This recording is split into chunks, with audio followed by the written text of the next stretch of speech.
Hey, welcome back to the channel. Good to see you again. Thanks for joining. Hope you're all well. Today on the bench I'm doing the second half of the Nad pair, the Duo. If you didn't see the first repair on the amplifier, on this first amplifier, go back and watch. You might want to go back and watch it. It was quite an eye-opener about how bad the capacitors were inside. So this week we are going to tackle the second Nad of this pair, and I don't know how bad it is. I expect it might be something similar, considering the person that bought these two amplifiers bought them as a pair, so they might have been used together. Like I said, the first video, you go back and see the little baggy capacitors that were changed out, and we'll see how bad this next one is. It looks to be very nice shape, just as the first one was. So let's get rid of this one and we'll focus on this one and we'll get started. So we covered all the features of these amplifiers in the first video. I'm not going to go over it again. I'm just going to go straight to the business of doing a repair. And the lid looks pretty much the same. A little bit of dust here. Not too bad. Let's put this aside. And oh dear, we have a lot of cooked capacitors in this one as well. Looks like we have all these ones are cooked. These ones here are all cooked. All the way back to this far. This one might actually... Oh, and look at the main filter caps. This one's bulged on top.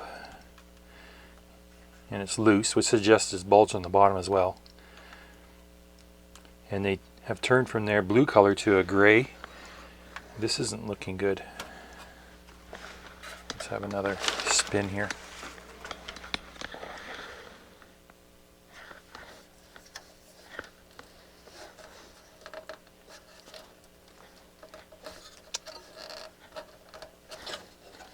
Yeah, this is just when I thought the other one was bad, I think this one's even worse. This one could be even worse than the last one we did. Tell you the truth. So, looks like I'm going to be doing more capacitor change out. I think I ran out of some of these values. I have to put an order in. And what are we going to do about this? Let me have a look. These are 22,000 microfarad at 63 volts. I was just curious on if these caps were even available. I went on DigiKey, Mauser. The biggest capacitor I can get in 35 millimeter diameter is 15,000. After that, they come in 35 millimeters, but they are also 100 millimeters long, which means they would stand up probably an inch and a half above the top of the amplifier. They'd be way too long to fit in and wouldn't be suitable. I suspect these are branded Nad capacitors. I suspect that Nad actually went to a manufacturer and said, look, give us your biggest capacitance in the smallest form factor, and this is what they came back with. But I don't know. We're gonna have to pull these two out and check their quality because they don't look good. We might have to replace them, and if I do replace them, the only option I have is 15,000. And yeah, not that an amplifier of this caliber needs 22,000. I really don't understand why they went so high with the capacitance. It doesn't hurt, but it's really not necessary. Okay, so I'll get this up, get the bottom off, and start swapping parts because this whole thing looks like it's going to need a recap. One thing I want to do that I didn't do in the last video is I want to power it up and see how it works before we do anything. The last one I didn't even power up because there was a capacitor that was rattling around inside. It broke free and it wasn't in the circuit anymore, so I didn't power the circuit up. But now I have it connected to speakers and a signal source, so let's try this, see what it does. It came on. No, it went out. I don't know if you saw that. Turn up the volume a little. Turn it on, it goes orange, stays orange, goes green. Okay, so here's a few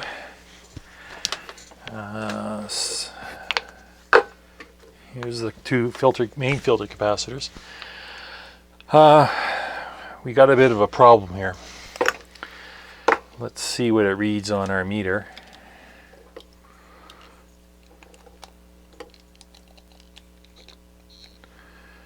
So we are getting 19,000 microfarads, 20 milliohms, which ain't bad. That was the actually the same readings as the other amplifier capacitors. Let's try this one.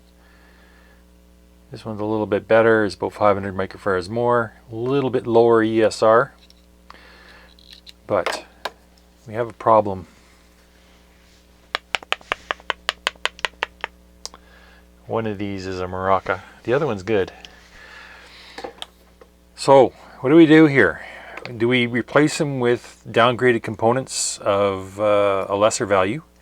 Because that's all I can get at the moment. Or do we put these back in? I'm beginning to think these are on the way out. So I think I'm going to replace them with 15,000 microfarad at 63 volts. Same diameter, but I believe they are maybe 10 millimeters or so shorter. And like I said earlier, that's the best I can do for the suppliers I use. That's pretty much all I can do for that. Now, let's check some of these. This is interesting here. This is the power supply board, and I removed a few of these. This is 1,000 microfarad at 16. On the other amplifier, this one was shorted, completely dead short. So let's see what this measures. Out of 1,000 microfarads, we're left with 64, and we have an ESR of almost 45 ohms. And this thing should have an ESR of 90 milliohms, so you can see how far out that is. But this one here is interesting. This one's leaking. Can you see that?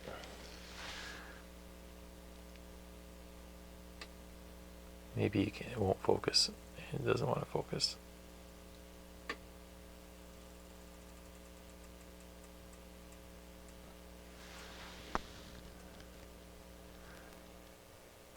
There we go. See how that's leaking? And that was the exact same capacitor, same leg that leaked on the other one.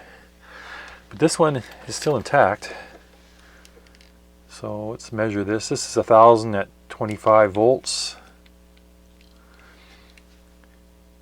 And we are at about 146 microfarads at 40 ohms ESR. That's garbage.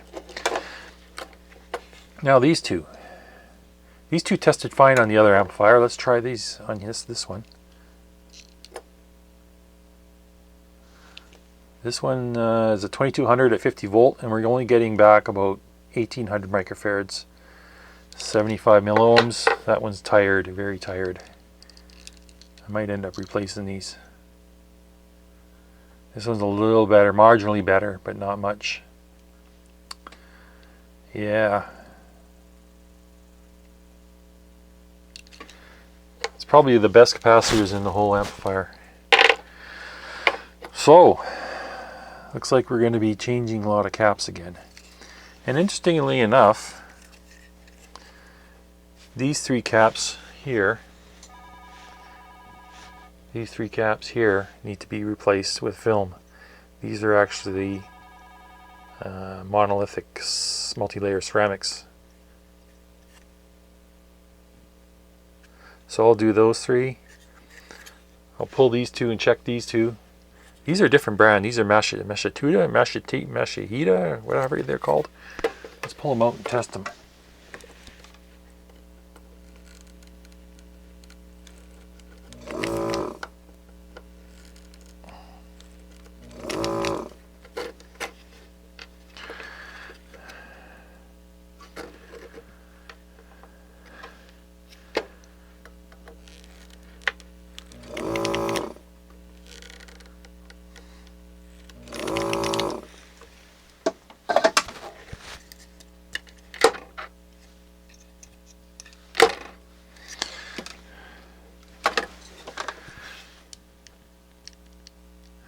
These are supposed to be 100 at 16 volts, and they're down to 17. Look at the ESR on this one, 160 ohms. Almost completely open. The same one for this. Well, this one's a little better. This is supposed to be 100 as well, and it's at 43, but 10 ohms. So these ones should be less than 7/10 of an ohm. Okay, we got some part changing to do here. So I removed one of these modules. These are, I think these are preamplifier modules. They do the final amplification before it heads out the back. But I was looking at this. There's a lot of heat on this module. These 4 transistors here are quite, they're sinking a lot of heat, a lot of current actually, and they're giving off a lot of heat. So I just wanted to have a real close look at these solder joints in the back. And if you look here, this transistor is a little bit loose. Well, they're both kind of. Which one was it now? This one. And if I look at the pins of the transistor and I wiggle it, I can see that the solder pad has lifted from the board. Some of these have cracks around them too. They're very, very microscopic, but they are starting to grow as cracks. So I'm going to resolder a lot of this board, and just be aware that this could be a source of problems for you if you have one of these amplifiers. Although there's no electrolytics on here, it's good to pull this out and have a look at it, and make sure there's no cracks on these pins, because they're under a mechanical stress as well as the thing heats up and cools down. And these transistors are fairly heavy, so they have mechanical stress on these leads as well. So just something to be aware of. I just wanted to have a look at this one. I'm going to pull the other one out as well and have a look, and then I'll put them back in. Yeah, so on second thought, it was a good thing I pulled these boards out and checked them, because I did find cracks on both of them. They weren't severe cracks, but they were cracked around one of the transistor legs.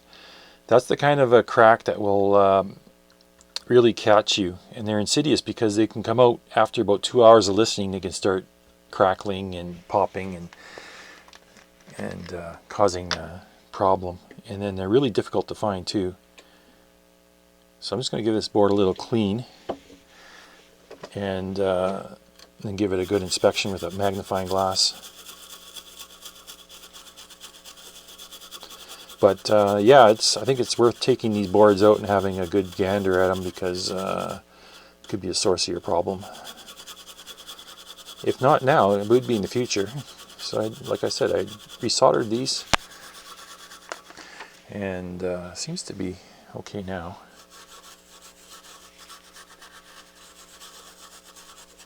Just give it a good cleaning, and then we'll give it another cleaning here, because I don't think the first one did. Just give it a little bit of alcohol. Give it a good scrub.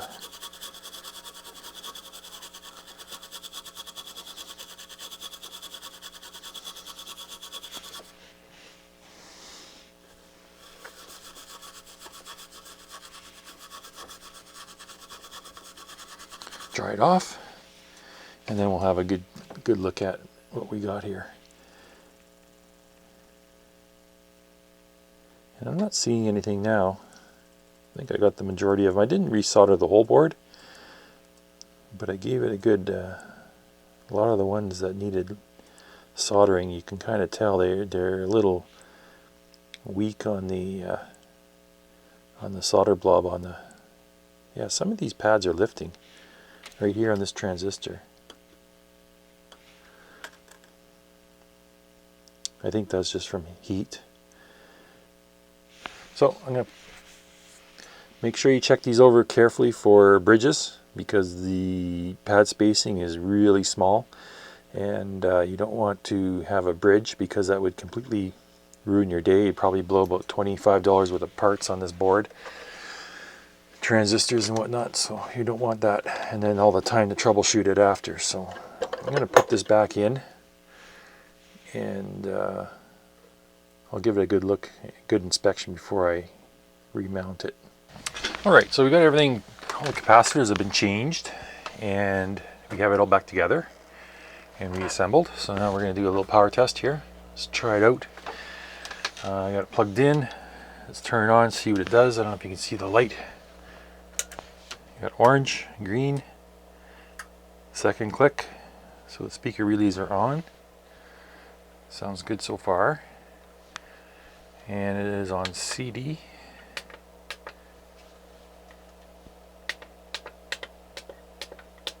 You can hear the relays clicking as I change.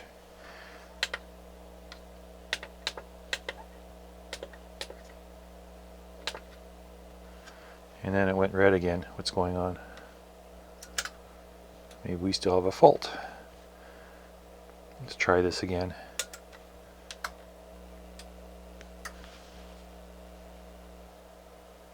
We have our signal, but it's out of phase. So what's going on here?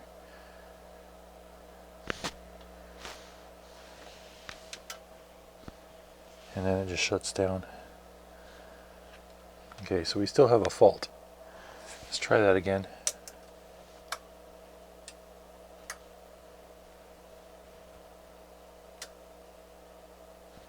It shuts down when I put the power to it.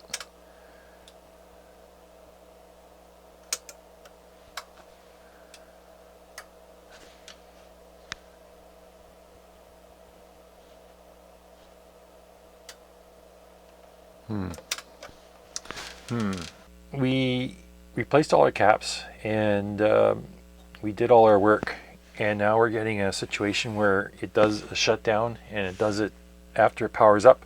The amplifier does work. As we saw in the scope, one channel was out of phase with the other channel by 180 degrees, which is not a good thing. Something is seriously wrong with the amplifier. And then it goes into shutdown mode.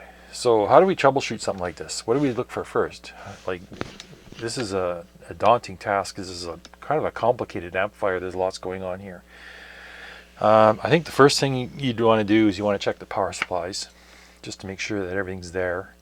Okay, let's first test the power supply. From this board to the main board, we have a number of supplies here. We have a standby, which is probably a logic signal, and we have a plus 5.6 volts, and then we got a couple of grounds, trigger, which I don't know what that one does, and then we have a plus minus 37 volts. So let's check the minus 37 volts right now. Turn this on, and we do have our plus. It's actually plus 40. Try the other positive. Sorry, that was negative 40. Yes, and this is positive 40. So there's our supply, and our 5.6. We have 5.7, which is correct. Now it just shut off again, didn't it? Yeah, it's a red light. Plus 18, minus 18, Q139, Q140. So this is Q139, Q140. So I can check here if we have our plus and minus 18. Let's see if we can measure the voltage on these two transistors, if the 18 volt regulator is working. Turn this on. Should be emitter collector base. So I got the emitter here. 18 volts. Let's go to the collector. 34. And this one, that's the negative 18. And the collector, minus 35. So those two transistors are working. Let's check for DC offset on the output. Turn this on again. There's our second click. We have 500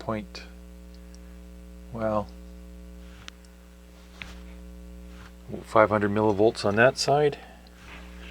500 millivolts on that side. So is that coming from the preamplifier or is that coming from the power amplifier? We don't know yet.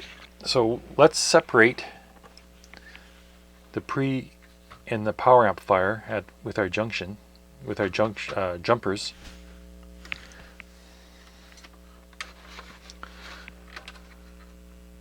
Let's pull these two jumpers out and do that test again.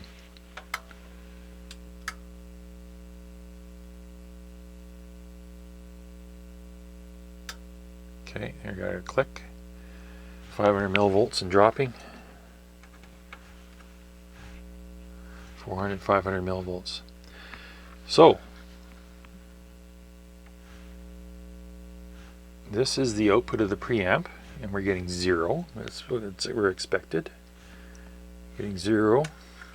The input of the main amplifier, 0. 0. But it's already shut down.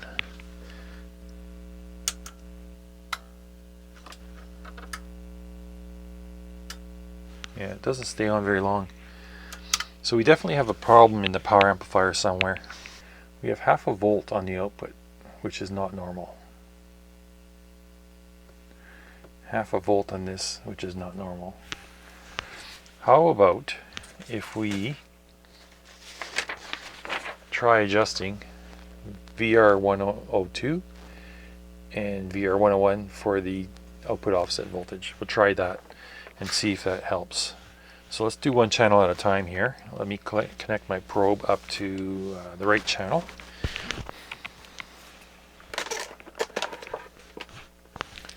Here we got a right channel. And for the right channel,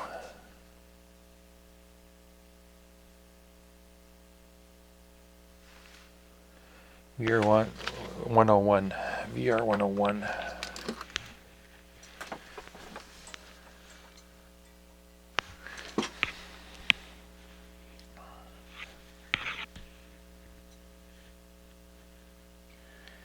VR101 is up here towards the front of the amplifier. So let's see if we can adjust this.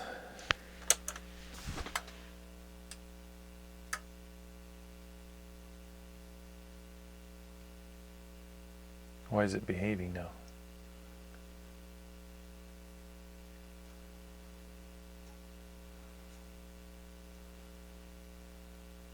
It's really all over the place.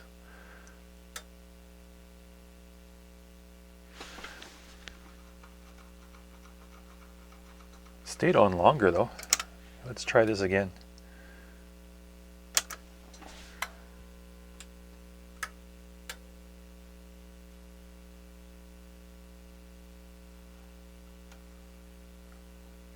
I'm beginning to think this potentiometer is damaged.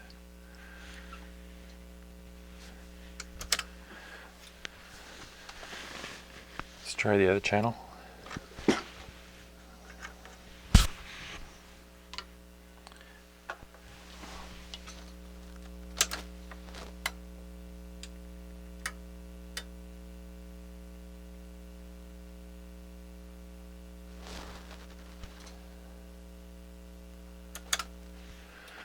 Definitely a problem.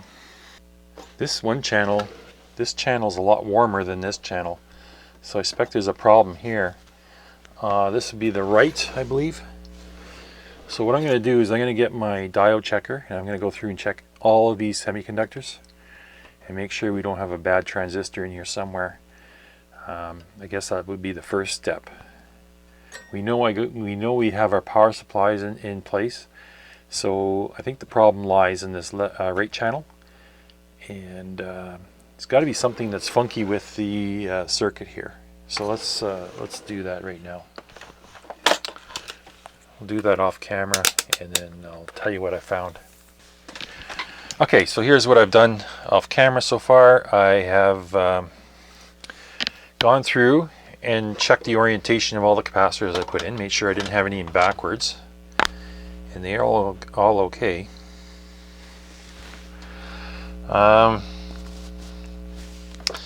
And I went through and tested semiconductors, and as far as I can tell, there's, well, I don't know, maybe I didn't finish them all. Still have a few more to do at the input section. But what I'm going to do here is give you a little demonstration of what I found. Let's try this clip lead. I got a voltmeter here, DC voltmeter here on 10 volt scale. I'm going to clip one lead to ground, and the other lead I'm going to clip to the collector. Where can I clip this?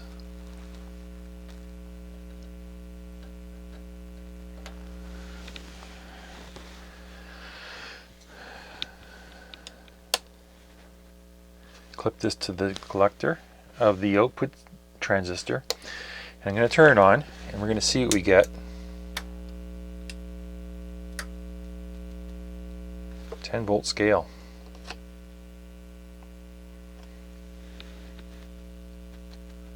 .30 volt scale. It's still on. Why is it still? Oh, there, it just shut off. I got this on the wrong pin. Yes, I do. I got it on the emitter. Sorry. I need to connect it to the collector. Okay, let's try this again. Shut this off. Turn it on.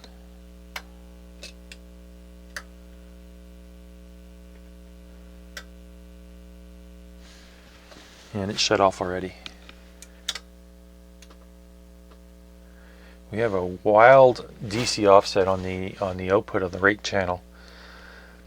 Because I was checking the protect sense transistors, and they are picking up that offset. So let's try this again.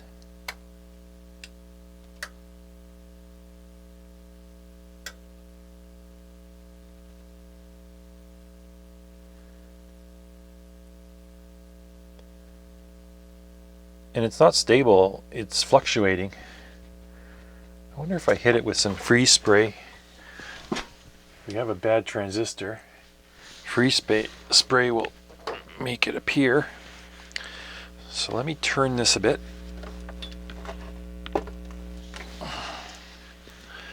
I'm going to spray some of these front end transistors.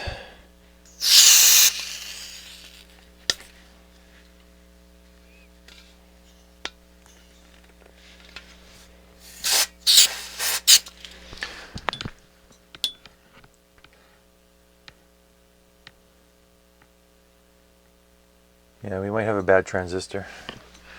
I'm thinking we do. Let me see here. Try one more time.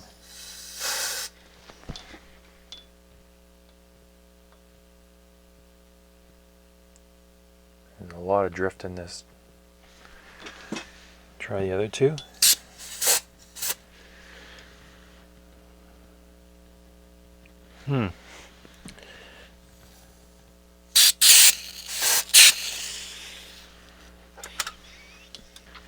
Yeah, I could smell something getting hot, so I shut it down. We got something going on with this power amplifier. So let's scrutinize the rate channel. We might have a bad input transistor or something that's been fried. Okay, here's what I know so far. The problem lays in the power amplifier, and I'm pretty 100% sure it's in the right channel. What I did, I'll show you what I did. Let's watch this carefully and have a good look at what's going on here. I'm connecting the voltmeter to the speaker output on the right channel. That's the junction between the two output transistors and the emitter resistors. And here's my voltmeter set to 10 volts. Right now it's showing a negative voltage. It is showing maybe half a volt. But remember, this is shut off right now. So let's turn this positive again. And watch this needle when I turn it on. When I hit the power, it goes to 0 and sits there. And then it drifts negative, and then changes course and drifts positive and goes into protect. So something as this channel gets powered up, there's either current flowing through a transistor and the transistor heats and then its characteristics change, or we maybe have a bad resistor in here that also is changing characteristic as it warms up. I checked all the capacitors. We might even have put a bad brand new capacitor. Could have been faulty for all I know, but we have to figure out what's going on here. And I know it's the right channel because let's monitor the left channel and see if we get the same result. So here's the speaker connection for the left channel. I'm going to turn this on. It's showing a negative voltage right now. Turning it on. Goes to 0. And it stays there. It doesn't move. And the other channel's already shut the amplifier down. So 0 voltage on the left channel. We got wicked output swings on the right. So let's try and figure what's going on here. Okay, so where do we want to probe? Let's look at the schematic here. We were probing right here, the junction between the two output transistors. Now we want to go back one stage. Actually, we were probing here. Yes. Yeah, this point here. These are the output transistors. And that's the current through the output. So we want to do the same thing here. We have D699 NPN and a B649 PNP driver transistors. So let's monitor the voltage on the base of these two transistors, and we'll see if one side swings or the other side swings. Which side does the swinging, the voltage swinging. So Q123, Q125. Let's do 123 first. Q123 is this bottom one here that's on this stacked configuration. So it should be emitter collector base, I believe. Yes, emitter collector base. And the way it's orientated, so it should be emitter collector base. Let's monitor the voltage on the base of this transistor and see what it does. If I can get the probe to cooperate. Okay, here we go. Showing negative.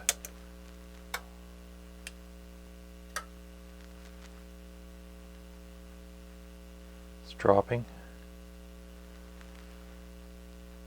And then going positive. Okay, shut down. Next one. Now that's on the positive portion of the amplifier. 123. Let's check 125, which is on the negative portion of the amplifier. 125. Q125 is the bottom transistor on this side. So let's monitor the base and we'll see what it does.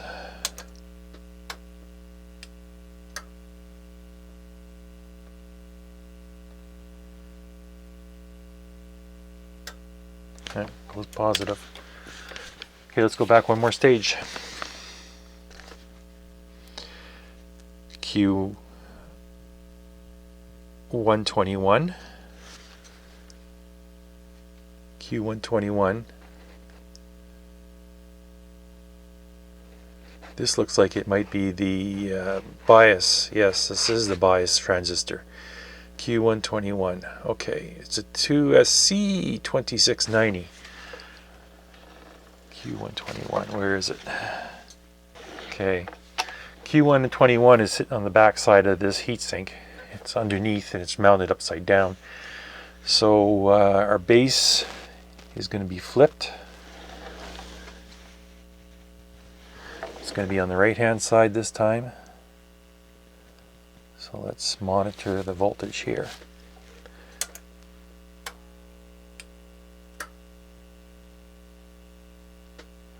It's going negative.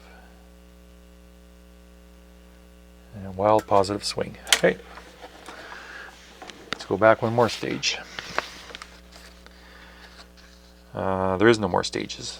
We have next a couple of integrated circuits. TL431, and these are current regulators or voltage regulators. I don't know how they're set up right now. I think they would be current regulators.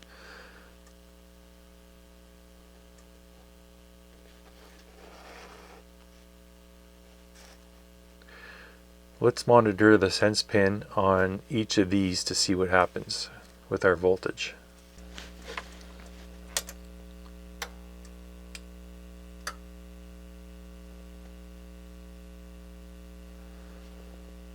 It's dropping, and then the wild swing. Okay, let's do the other one. Way over here, pin 1. Okay.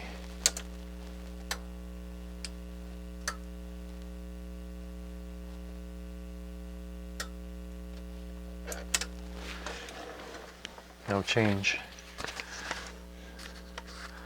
Let's go back one more stage. Q118 and Q120. Oh, sorry, wrong amplifier. I want Q117 and Q119. Q117 is that one that's stacked on top of the other transistor.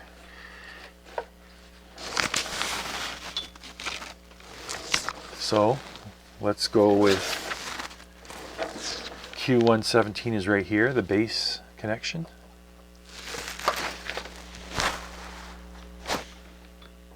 I wish I could get better light here for you. Maybe, is that better?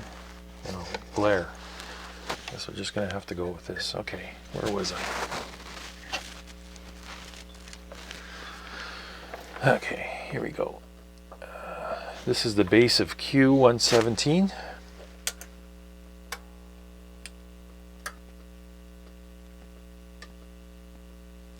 This goes negative. This one's positive. Okay. Q119.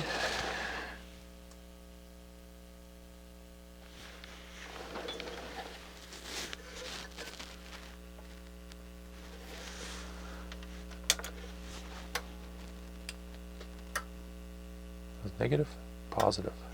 Okay. Well, we're running out of transistors to test here.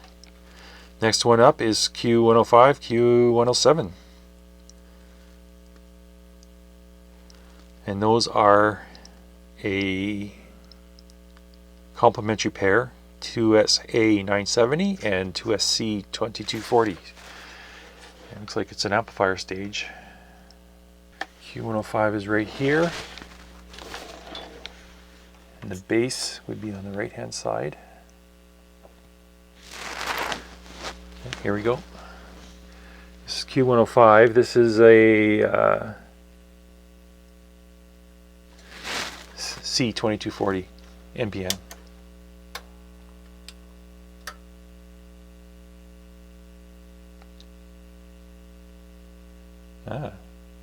Stays stable, and it shut off. We didn't see any change on that transistor. Let's try its complement, Q107. That's good. I think we hit the spot where the fault is laying. Q107.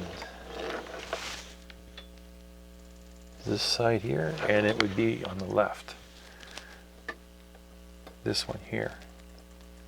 Base of Q107. Showing negative right now.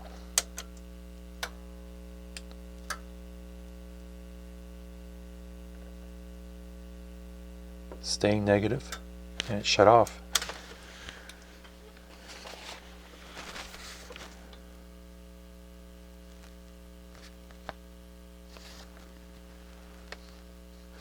Okay, there's two transistors I didn't check in here. There's the Q111 and one Q113.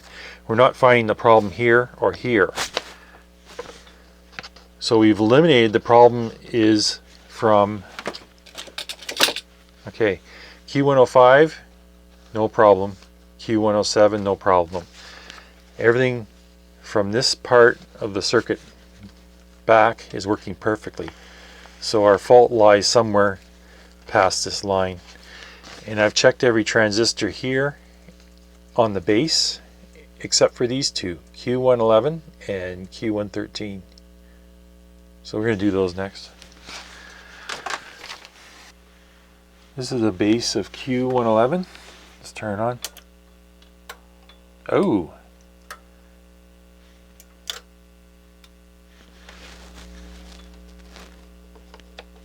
let's try that again.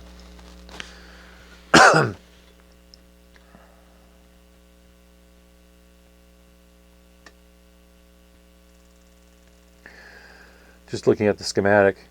So we had full rail voltage through a 100 ohm resistor, two 100 ohm resistors, and two silicon diodes.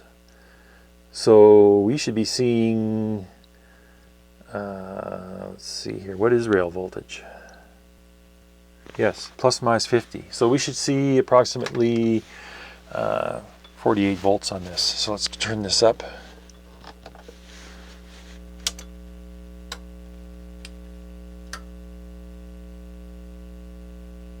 And the voltage is dropping. Why is the voltage dropping? Because the current's climbing. And then it shuts off. Okay, so there's something going on with that transistor. Either it's conducting, or maybe it's its neighbor. Let's check Q113, which is the D2SD667. Now I should be getting minus 48 volts on this line. So let's turn this on. I'm getting nothing.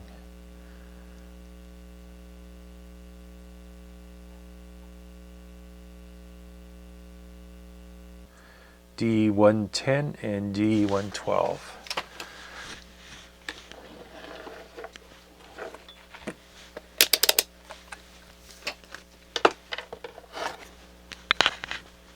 Those two diodes are right here.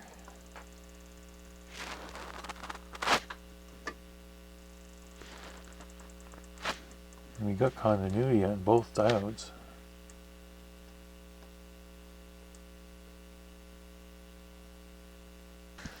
Okay, just give you a little update here what's going on. I worked on it yesterday. What I was doing is I was shotgunning. I was swapping parts around, and that was getting me nowhere.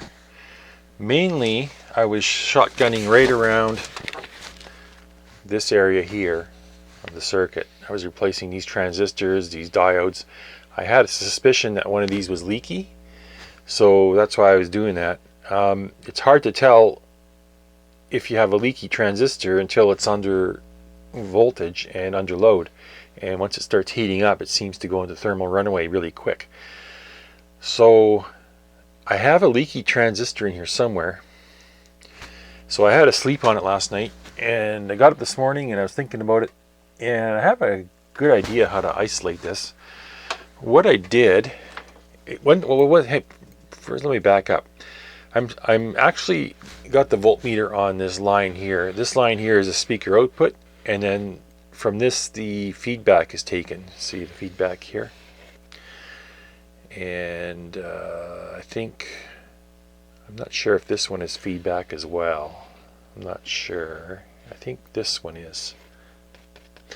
But anyways, what I notice is happening is when I turn it on, the meter goes negative, and then it swings positive, and then it goes negative, and then it swings positive, goes to full scale here on the 10 volt scale, and that's when the amp shuts down.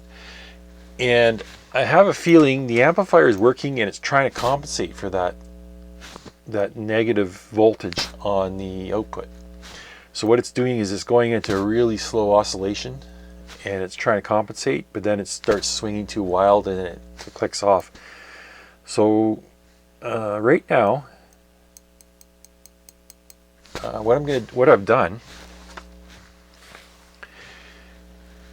let's see if I can get a good picture here.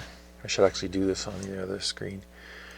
I pulled this resistor and this resistor. I just lifted one of the legs on these two resistors. Effectively what that's done is it's cut off everything prior to this point. It's shut the power down for these resistors, and these resistors here are getting their voltage from the plus minus 18, so I don't think this is affected. But this part here is shut down because I opened these two resistors. So now what I'm going to do is I'm going to power it up, and I'm going to see which way this voltage swings. If it continues to do the oscillation, I have a feeling it won't, because I broke the feedback. The feedback comes here, feeds in here, and then goes. So I broke the link right here, and this circuit here is dead. This circuit here will be powered up, and then we'll see how it behaves. If I have a leaky transistor in here, or something's not right, this voltage on the speaker output will swing one way or the other. Now this might be one clue. This amplifier has been switched off for about 5-10 minutes. I removed those two resistors, and I am measuring the voltage on the output of the amplifier, and I still have this negative voltage. I'm on a 1-volt scale here, so I'm reading about 300 millivolts. I don't know where this phantom voltage is coming from. It must be from a charged capacitor somewhere. I'm thinking there's not too many capacitors in this circuit. There's a couple of 47 microfarad at 25 volts. It might be one of those.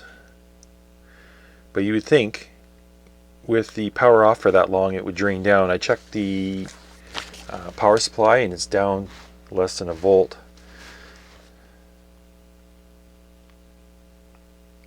So maybe one of these transistors is conducting on the negative side. I should go through and check all these negative swing transistors. I'm just hoping it's not the output pair, because then that's quite an expensive repair to replace those transistors. So it could be Q119, could be this IC103, but I swapped that part out and it didn't make any difference. Could be Q121, which is a 2SC2690.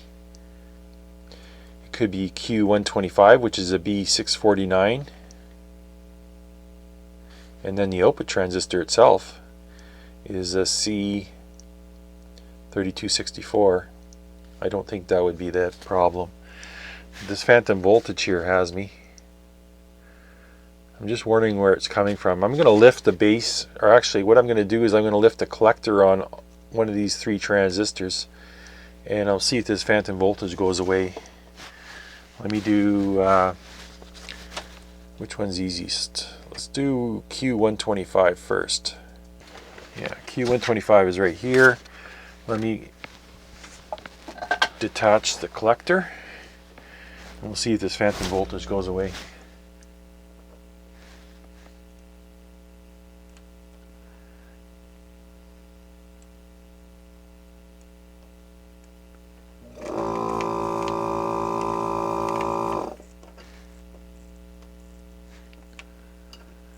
So that is loose.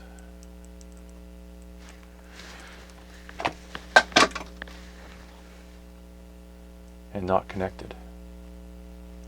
It made no difference. Q119. Okay, let me disconnect Q119 and we'll see what happens.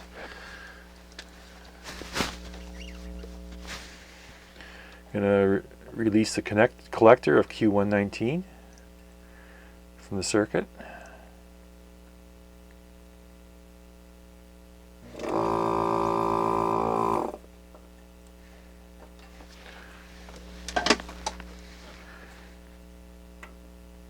That one's loose, and that one's loose. You still have a phantom voltage.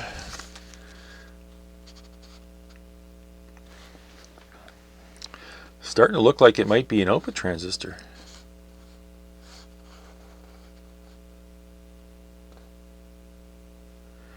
Let's do the voltage regulator IC103.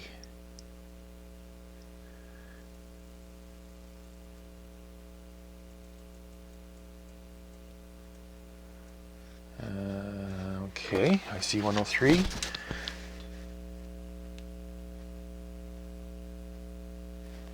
Is right here. Pin out.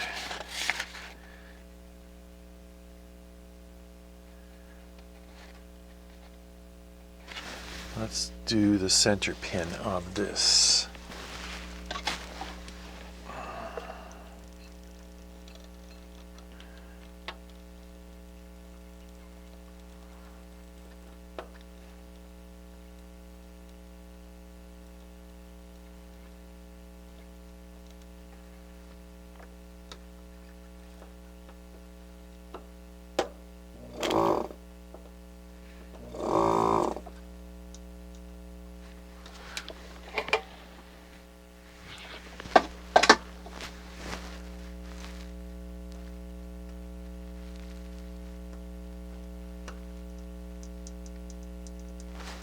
No.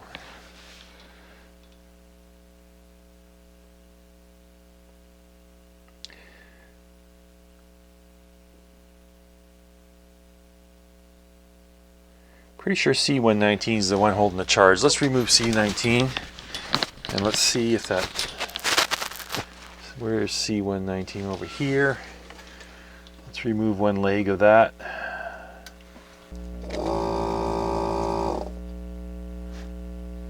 It actually went up. So where's this voltage coming from? There's C133, which is a very high capacitance. C133. Okay, let's try it.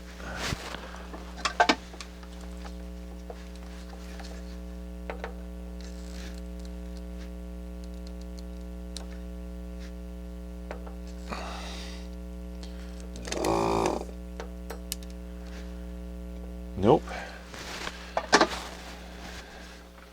It's very interesting. We removed all the capacitors and there's still a phantom voltage. Alright, so what I've done is I reconnected the transistors I disconnected, reconnected the capacitors I disconnected. What I've done is I left these two resistors out of circuit. So this part of the circuit here is still dead. This part we're focusing on. We're trying to figure out which transistor here is leaky to the point of throwing this thing into shutdown. So what I'm going to do is I'm going to test the two output transistors, Q127 and Q129. Q127 is at a 2SA 1295 and the 129 is a 2SC 3264, complementary pair. What I've done is I disconnected the base connection for each transistor right here and here. So these two transistors are turned off and they should not conduct because the base, there's zero voltage at the base, so they should not turn on. So I have my meter set up here and I got it on 3-volt scale. We're going to power this up and it's going negative again. So, conclusion. This 2SC 3264 is leaky. Now it's probably a week or two later and my new output pair transistors have come in. So I'll be installing those, but first I just want to look at this. These mica wafers are completely dry. There's no compound on them whatsoever. So I'm going to remove the mica on these two transistors and goop them up with some heatsink compound and then put them back together. These fasteners are garbage too. They strip right away, so I'm going to replace the fasteners. I don't like seeing this when they're dry like that. You're relying on pure luck that the heat's going to get through. Plus these here, if I take these apart, they're dry as well. Actually, they did put a little bit of heat compound on these between them, but it's so old and been roasted for so long that it's just powder that when I take it apart it just crumbles to powder, so I'm going to redo those as well. So all I'm going to do is remove the fasteners. I'm not even going to desolder the transistor, I'm just going to leave it in circuit. I'm just going to take the screws out and then I'm going to lift it with a screwdriver, just bend it away, pull out the wafer. So I got the wafer out, just going to give it a thin coating on both sides.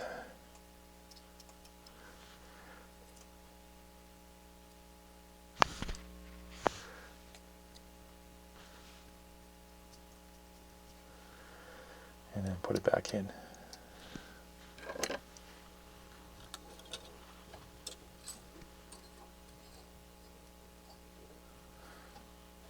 And then I'm going to use new fasteners. I got these ones have Torx instead of the Phillips. The Phillips just seem to strip, so I'm going to put some Torx in there instead, and then we'll torque those down.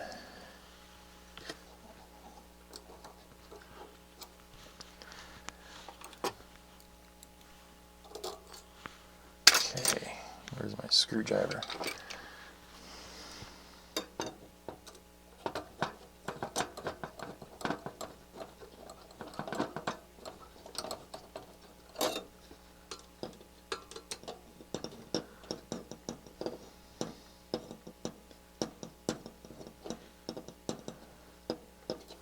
At least with a Torx bit, you have a little better chance of getting in there and tightening them down or loosening without stripping. Not like the Phillips. Every time I tried using a screwdriver to turn the Phillips screws out, they stripped. That's why I want to get rid of these screws. If you can see this. Here's that's me fighting with the screw. Alright, I just want to show you something here.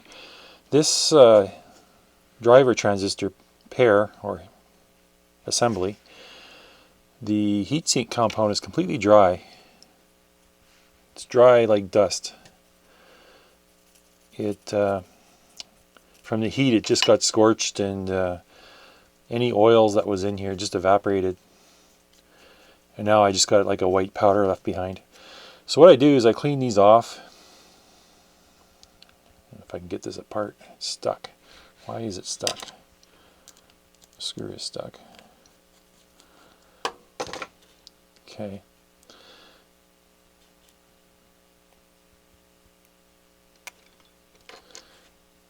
Just completely powder.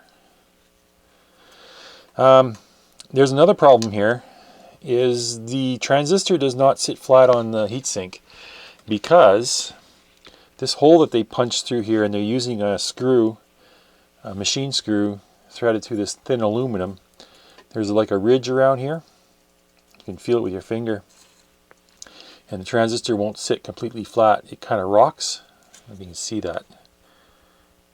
See how it rocks? So when you screw the transistor down, it's actually up in the air. I don't know if you can see that. It's probably like a few tenths of a millimeter up in the air. My solution is to take a drill bit and just lightly deburr this hole till it's smooth and flat. There, I think I got it.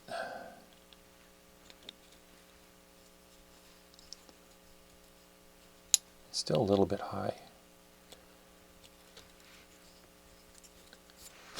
Okay, now I got that deburred, and the transistor can sit flat now, and it won't rock. But we've got such thin sheet metal here, a machine screw won't hold. So what I'm going to do is I'm going to replace the machine screw with a longer one. This one here is probably maybe 2 or 3 millimeters longer, and I'm going to use a nut to hold it all together. So let's clean this off. This is the bottom transistor. It's not doing us any favors. Then we'll just apply new stuff.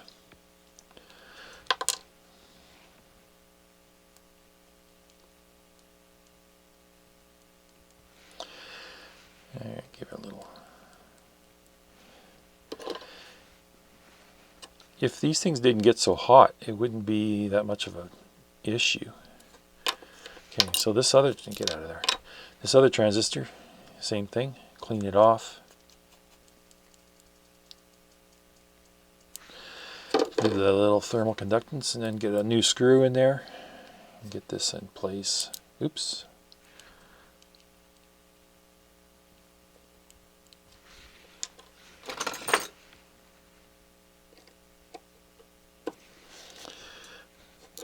Now I'm going to thread it in, but I'm also going to use a nut on the back side. Where did my nut go?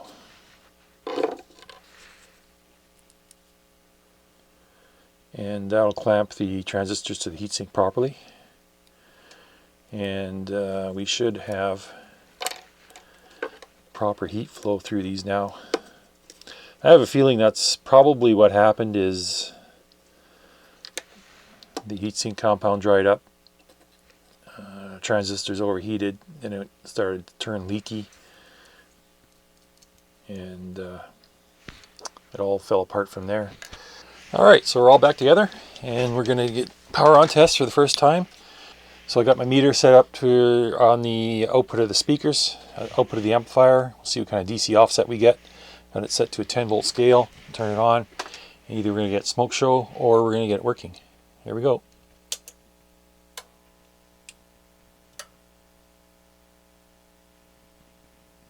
It went negative, and then it went back to 0 and stopped.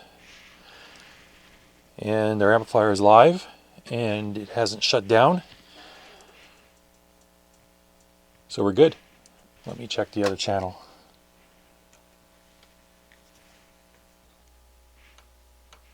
Got 0 DC on the other channel. Let's turn this up. See what kind of an offset we have.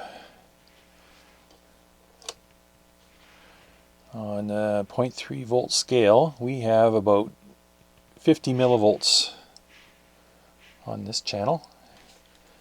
On this channel, I got negative maybe 5 or 10 millivolts. Okay, so let's see if we can adjust this. We need VR 101. Okay, so let's adjust this, and it should bring it down.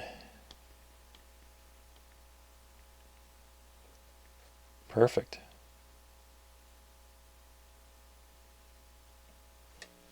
It's working perfect. Okay, we got her. Result.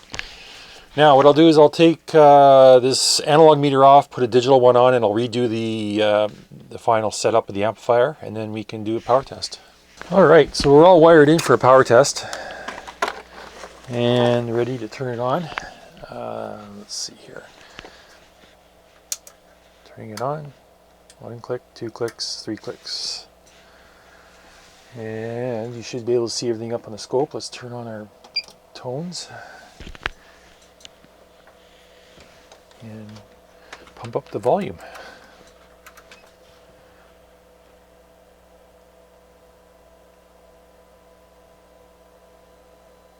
Okay. Getting clipping already. I got to turn up my scope.